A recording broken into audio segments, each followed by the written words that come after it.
Hello po sa ating lahat. So ngayon po ay nasa 4 months and 17 days na akong naglo-low carb and intermittent fasting. So far, ang aking nilose weight na po ay 11 kilos. So dati kasi ang aking body weight ay nasa 67.3.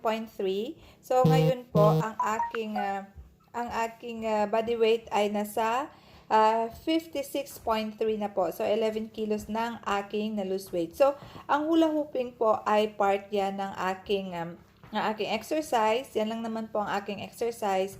Minsan, nagda-dumbbell ako, nag-lifting, ganyan.